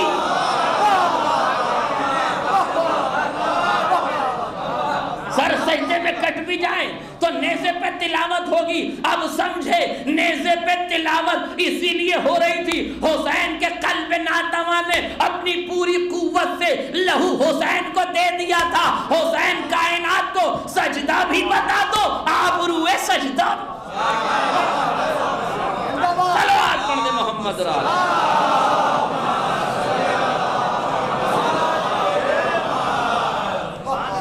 بتا دوں، آبروئے سجدہ بھی بتا دوں۔ یہ سجدہ گزار ہیں، سجدے میں ہیں۔ بادشاہ نے چاہا کہ زندان کے قیدی کو بدنام کر دیا جائے، اس لیے کہ ان زوات پر کو بدنام کرنے کا کوئی موقع نہیں مل رہا ہے حکومت کو، تو کیوں نہ آل محمد کو بدنام کر دیا جائے۔ ایک بد کردار عورت کو زندان میں بھیجا گیا تاکہ وہ جا کے چیخ و پکار کرے اور امام پر تہمتیں اور الزام لگائے، کہے کہ ہوس کا بازار گرم ہوا ہے، یہ اعلانات کرنے لگے، اور بادشاہ اسی بات کو بہانہ بنا کر امام کو قتل کر دے۔ آئی بد کردار عورت، امام کو دیکھا کہ سجدے میں ہیں، اب شرم و حیا کا پیکر بن گئی، کیسے اسے سجدے سے اٹھاؤں۔ سجدہ انسان کو بچاتا ہے، سجدہ انسان کی عزت اور آبرو کو بچا کے رکھتا ہے۔ امام سجدے میں ہیں، سبوح قدوس رب الملائکۃ والروح کا ورد زباں پہ جاری ہے۔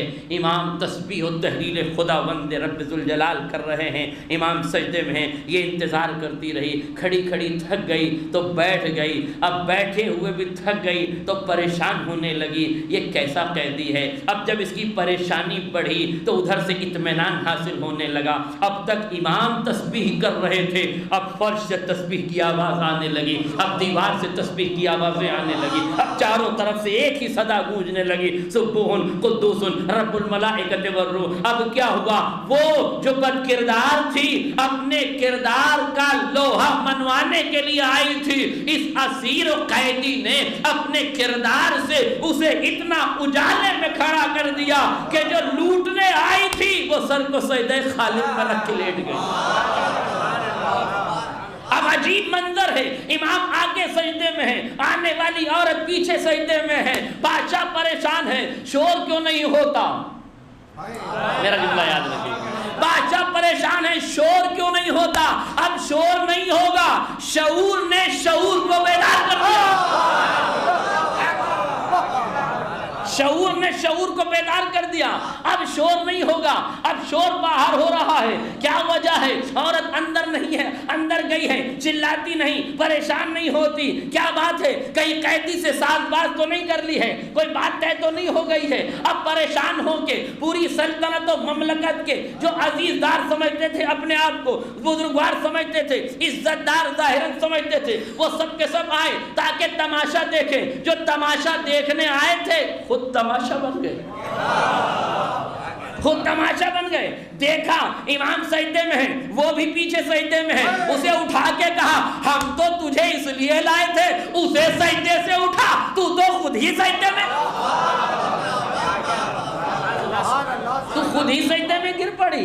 اس نے کہا میں اسے کیسے سجدے سے اٹھاؤں جو سجدے میں سر رکھتا ہے تو اس کے ساتھ پوری کائنات اس کی تسبیح کرتی ہے، پوری کائنات اس کی تقدیس کرتی ہے۔ میں کہوں گا آؤ وقت کے یوسف، آج میرا جملہ واضح ہو جائے، آؤ وقت کے یوسف، کائنات میں پتہ تو لگاؤ، ایسی زوات بھی ہیں تم نے زلیخا سے دامن بچایا مگر زلیخا کو اپنا ہم خیال نہ بنا سکے۔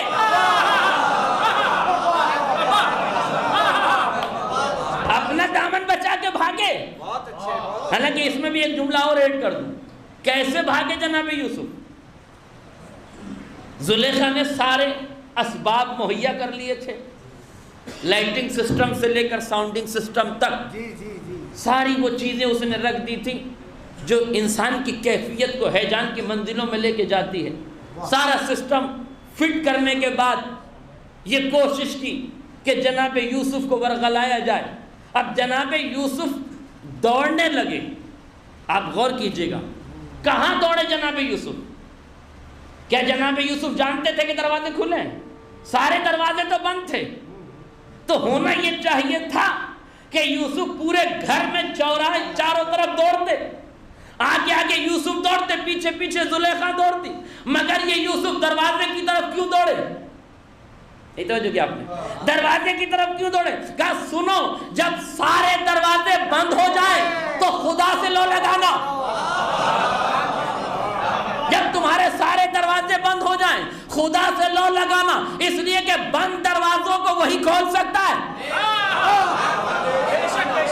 اس لیے یوسف یوسف سارے دروازے بند تھے پھر بھی دروازے کی طرف دوڑے. یوسف دوڑ نہیں رہے تھے, قدرت خدا بتا رہے تھے, کائنات کو سمجھا دیا پریشان نہ ہونا, جب سارے دروازے بند ہوں تو خدا کے دروازے پہ یقین رکھنا. آج میرا جملہ واضح ہو جائے, جب سارے دروازے بند ہوں تو خدا کے دروازے پر یقین رکھنا. یوسف نکلے ہیں تو دامن کردار تو بچ گیا ہے نا, مگر پھر بھی گواہی کے لیے شہدہ شاہدون کی منزل میں قدم رکھنا پڑا.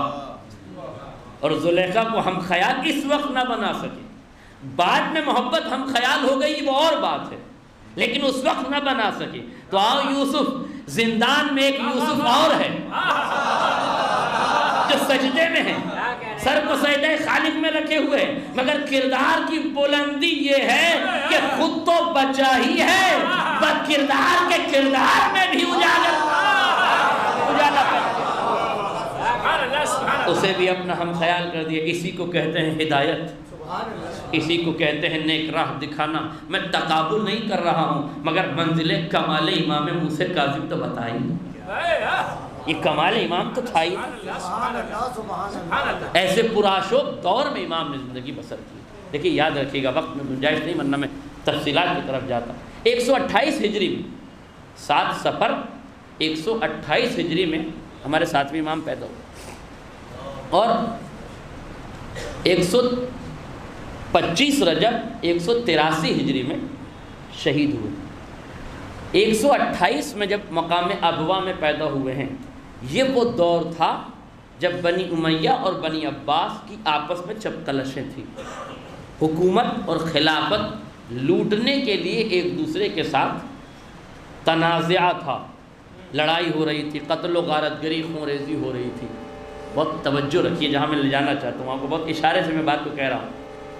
ان حالات میں ائمہ اہل بیت نے کیا کیا کہ جب دو طاقتیں دست و گریباں ہوں, قتل و خون کا بازار گرم ہو, تو تمہاری ذمہ داری ہے مسند فقاہت بچھا کے علم تقسیم.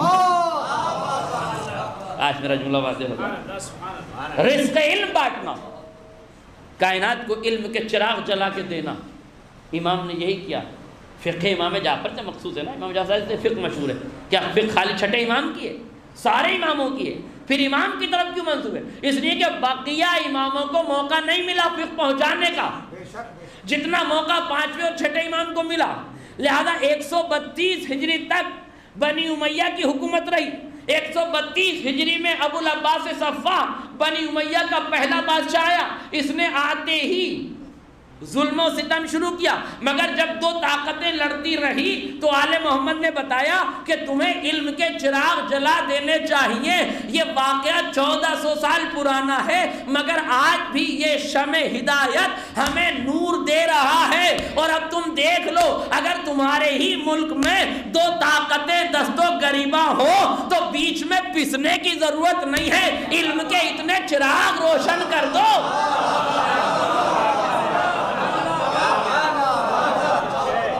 چکی کے دو پارٹوں میں اپنے وجود کو رکھ کے اپنے وجود کو عدم کے سناٹوں میں ڈھکیلنے کی ضرورت نہیں ہے. اس وقت تم پر وہی لازم ہے جو کل 5ویں اور چھٹے امام نے کیا. اس لیے کہ جب دشمن فارغ ہو جائے گا تو زندان میں ڈالنے کی تیاری کرے گا.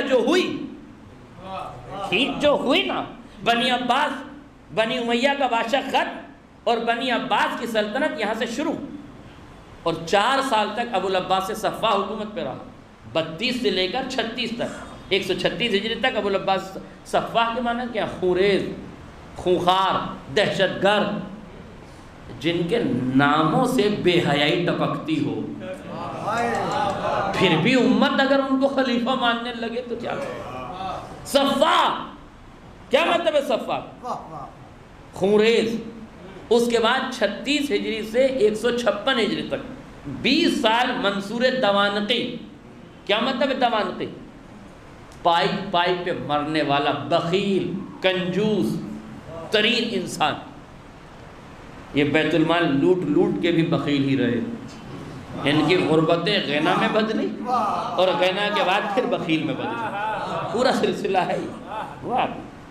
اسی منصور دوانقی نے 148 ہجری میں ہمارے چھٹے امام کو زہر دغا سے شہید کیا، اور اس کے بعد 7ویں امام کو ہارون رشید نے امام کو زہر دغا سے شہید کیا۔ اس عرصے میں امام قید میں بھی رہے، مگر قید میں رہ کے بھی خود قید رہے مگر قوم کو غلام نہیں ہونے دیا۔ آج میرا جملہ واضح ہو، قوم کو فکری غلام نہیں ہونے دیا، قید خانے میں رہ کے چراغ ہدایت جلاتے رہے۔ قید خانے میں ہیں مگر کہا علی بن یقطین کو کہ جاؤ وزارت کے عہدے پہ فائز ہو جاؤ، تمہاری صلاحیت اتنی ہے کہ اس میں ہمت نہیں ہے کہ نااہل کو بٹھا دے۔ اس کا مطلب یہ کہ اگر آل محمد کے چاہنے والوں میں صلاحیتیں ہیں تو مٹھائی کھلانے کی ضرورت نہیں ہے۔ قید میں امام ہے، علی بن یقطین امام کا صحابی ہے، امام نے کہا جا تیری صلاحیت ایسی ہے کہ تو وزارت کے عہدے پہ فائز ہو جا، مگر خبردار وزیر بننا تو وزیر برائے وزیر نہ بننا، وزیر برائے خدمت ناس بننا۔ ہاں، شیعہ ہو کے وزیر بننا کمال نہیں ہے، شیعہ ہو کے وزیر بننا کمال نہیں ہے، شیعہ ہو کے وزیر بن کے شیعوں کا خیال رکھنا کمال ہے۔ ورنہ شیعت کو استعمال نہ کرو، اس لیے کہ شیعت استعمال کرنے کی چیز نہیں ہے، شیعہ استعمال نہیں ہوتا ہے، شیعہ بکتا نہیں ہے، اور جو بکتا ہے وہ شیعہ نہیں ہوتا۔ شیعہ کا کمال یہ بکتا نہیں، یہ کبھی بکے ہی نہیں۔ کائنات نے بہت چاہا انہیں خریدنا مگر کبھی کائنات انہیں خرید نہیں سکی۔ یہ بکتے نہیں ہیں مگر ہاں بیچنے پہ آتے ہیں تو زمین پہ جنت بیچ دیتے ہیں۔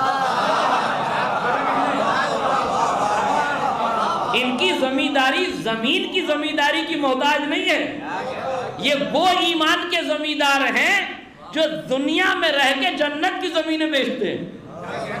ہاں، یہ جو پراپرٹی ڈیلر ہے یہ دنیا کے پراپرٹی ڈیلر نہیں ہے، یہ دنیا میں بیٹھ کے جنت بیچتے، اور جنت بھی کسے بیچی؟ خلیفہ وقت کو، ہے نا، بیچی نا جنت۔ تو ان کی قیمتوں کو پہچانو، یہ بکتے نہیں ہیں، بیچتے ہیں۔ ملک نہیں بیچتے بھائی، جنت بیچتے ہیں۔ صلوات پڑھتے محمد و آل محمد۔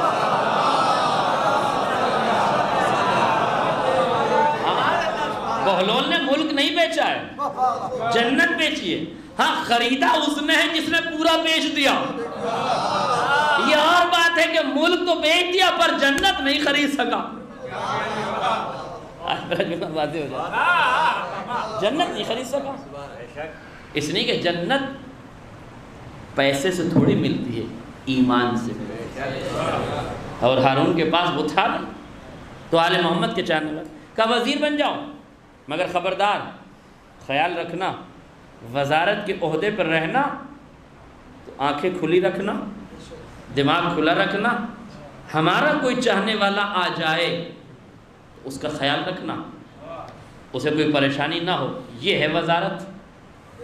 اگر شیعہ ہو تو ایسے وزیر بنو جیسے علی بن یقطین تھے، اور فرما رہے ہیں علی بن یقطین وزیر بن گئے وزیر امام کے کہنے سے، قبول کر لیا بادشاہ۔ ظاہر ہے کہ چاہنے والے اور چڑھانے والے ہر جگہ ہوتے ہیں، چاہنے والے اور چڑھانے والے ہر جگہ ہوتے ہیں۔ تو بادشاہ کے جو چاہنے والے تھے وہی بادشاہ کو چڑھانے والے تھے، اور بڑے عہدوں کی بڑی کمزوری کچے کان ہیں۔ کیا بات ہے، یہ بڑی خطرناک بیماری۔ اس نے بڑے بڑے قائدوں کے پیر ڈگمگا دی، بڑے بڑے ذمہ داران کے قدم ڈگمگانے لگے۔ کچے کان مصیبت ہے، اور پھر بادشاہ وقت اگر کچے کان کا ہو جائے تو پھر کیا کہنا، پھر ملک تو ماشاءاللہ۔ اور فرما رہے ہیں نتیجہ کیا ہوا؟ کسی نے جا کے بادشاہ سے یہ کہہ دیا کہ یہ جو علی بن یقطین ہے یہ نا امام کا چاہنے والا ہے، اور حکم امام سے سیدھا وضو کرتا ہے، سمجھ گیا، سیدھا وضو کرتا ہے۔ بادشاہ نے کہا اچھا ہم چیک کریں گے سیدھا کرتا ہے یا الٹا کرتا ہے۔ ادھر قید خانے سے امام نے حکم دیا علی بن یقطین کل سے الٹا وضو شروع کر دو۔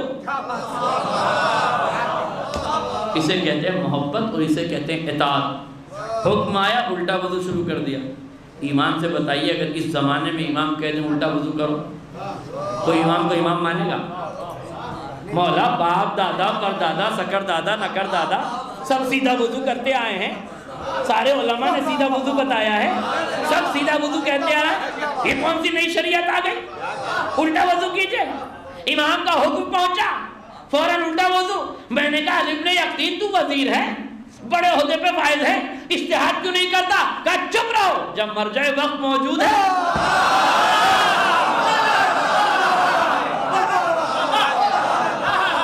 جب میرا مرجع وقت موجود ہے، وہ جو کہے گا میں کہوں گا۔ تو اچھا وہ کہے گا الٹا کرو تو الٹا کرو گے؟ کہا وہ امام وقت ہے، جانتا ہے کہ الٹا کب کر رہا ہے، سیدھا۔ اطاعت اپنے اجتہاد کا نام نہیں ہے، حکم امام کا۔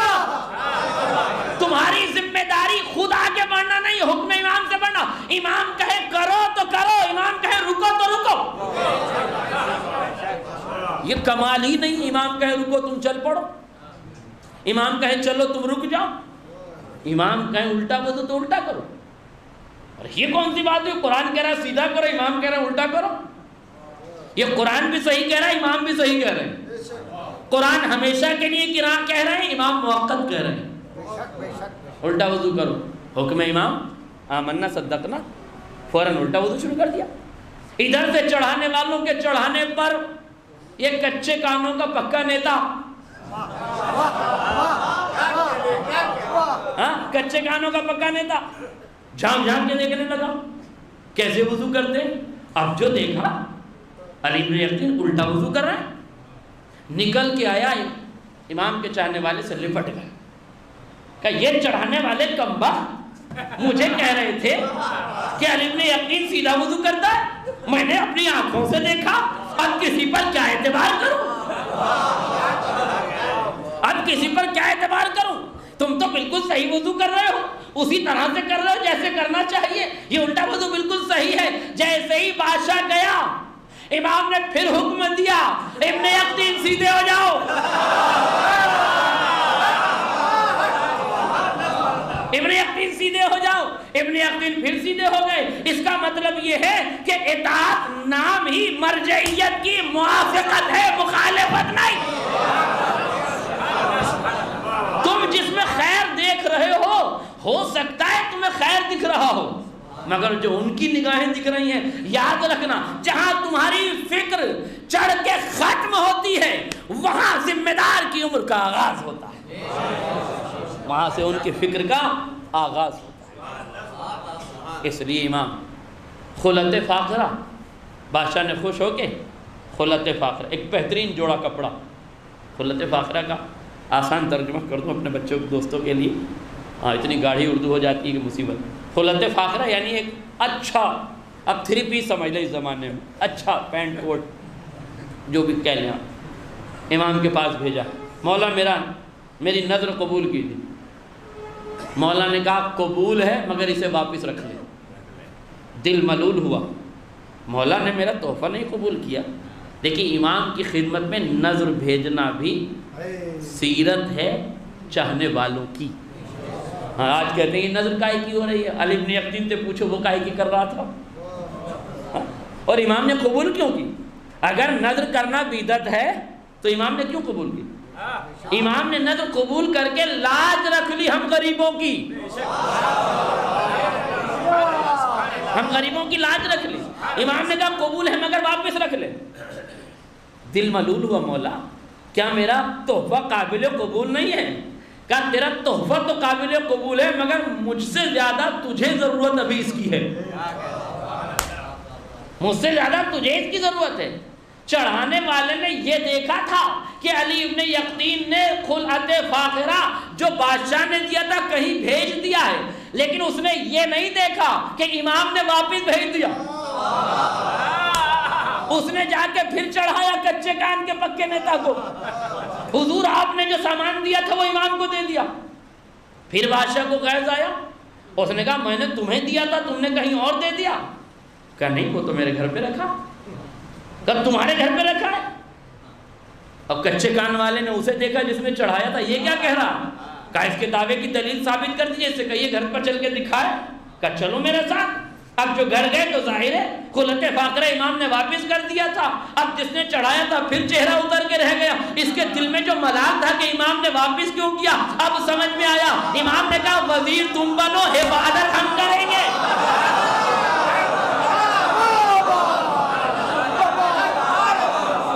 وزیر تم بنو, حفاظت ہم کریں گے. اس لیے میں کہہ رہا ہوں اگر شیعہ وزیر بن جائے اور امام کا خدمت گزار بن جائے تو اسے دشمنوں سے گھبرانے کی ضرورت نہیں ہے. کام تم کرنا, حفاظت امام کرے.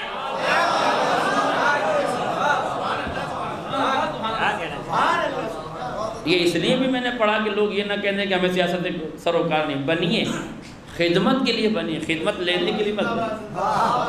بچانے کے لیے بنیے, بیچنے کے لیے نہ بنیے. بچانے والے اور ہیں, بیچنے والے اور. تاریخ شاہد ہے. یاد تو دونوں رکھے جائیں گے, بیچنے والے بھی بچانے والے. فرق رہے گا, بچانے والے تولا کے دائرے میں رہیں گے اور بیچنے والے تبرہ کا توق گلے میں ڈال کے پھریں گے. تاریخ کسی کو معاف نہیں. چانکیہ نے کہا ہر آدمی کی اپنی ذمہ داری ہے جو اسے نبھا کے جانا ہے. اچھے سے نبھا کے جائے گا تو تاریخ اچھا لکھے گی, اور برے سے نبھا کے جاؤ گے تو تاریخ کسی کو بخشی نہیں ہے. اگر نیک نامی چاہتے ہو تو نیک کام بھی کرو. سورگ واسی ہونا ہے تو سورگ والے کام بھی کرو, ورنہ نرک کے دروازے تو سب کے لیے کھلے. بس میرے گفتگو تمام ہو گئی. یہ امام کی شہادت کیا ہے, بڑا مظلوم آقا, بڑا مظلوم آقا. شاہ کے سندھی کہتا ہے میں جتنی اذیتیں دیتا ہوں یہ شکر کے سجدے کرتا ہوں. کبھی میرے لیے بد دعا نہیں کرتا, کبھی مجھے برا نہیں کہتا. تنگ تاریخ قید خانے میں بار بار بادشاہ کا حکم آتا ہے سندھی امام کو اور اذیت دے. وہ کہتا میں اذیتیں دے چکے تھک گیا ہوں, مگر یہ اذیتیں برداشت کرتے کرتے.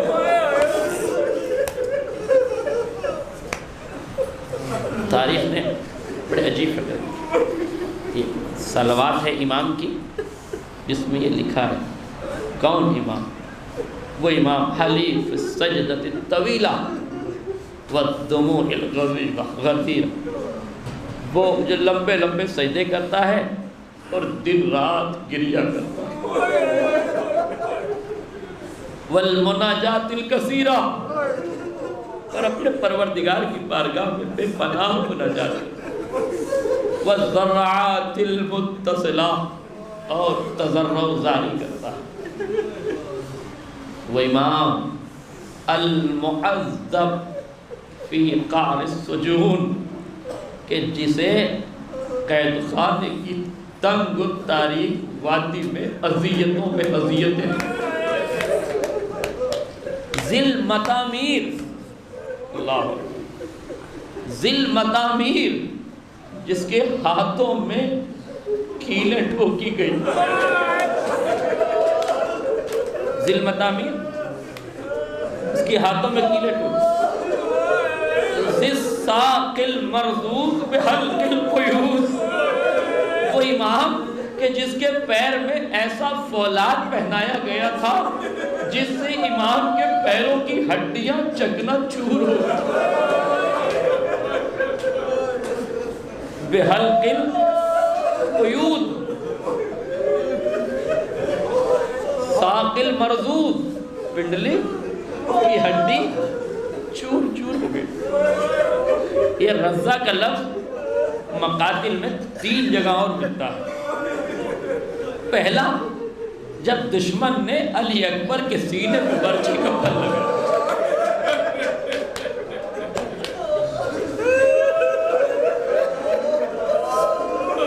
تاریخ کہتی ہے جب علی اکبر کے سینے میں برچھی کا پھل لگا تو برچھی کا وزن اتنا زیادہ اور لگانے والے کی طاقت اتنی زیادہ اور اتنی شدت تھی کہ جیسے ہی علی اکبر کے سینے میں برچھی لگی سینے کی ہڈیاں توڑ دی گئی.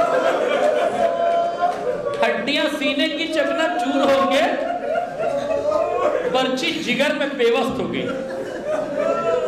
دوسرا لفظ رضا کا لکھا ہے کہ جب امام حسین شہید ہو گئے تو پسر سعد نے حکم دیا کہ ابھی گھوڑوں کی نالیں نہ کھولی جائیں، جن کی نالیں کھل گئی ہے ان کی نال بندی کی جائے، 10 بھاری بھرکم گھوڑے اپنی فوج سے جدا کیے جائیں، 10 بھاری بھرکم جوان اپنی فوج سے جدا کیے جائیں، اور ان بھاری بھرکم گھوڑوں پہ بھاری بھرکم جوانوں کو بٹھا کر حسین کی لاش کو پامال کیا جائے۔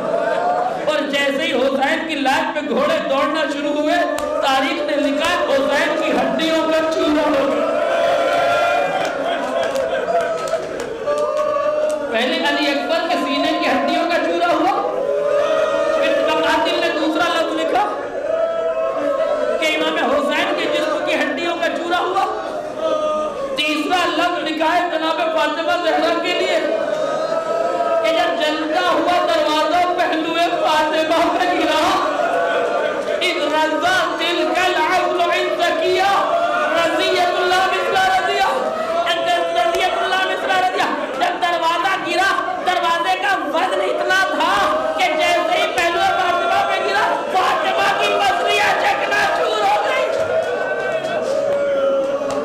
اور چوتھا لفظ یہ امام کی صلوات میں لکھا ہوا، سلام اور صلوات ہو اس امام پر ذل مطامیر کہ جس کے ہاتھوں میں کیلے ٹھوکے گئے، دوسرا لفظ کا ذل ساقل مرضوز بحلق القیود، جس کی پنڈلیوں کی ہڈیوں کا چورا کر دیا گیا ہو بحلق القیود، اتنی خطرناک زنجیریں باندھی گئی تھی۔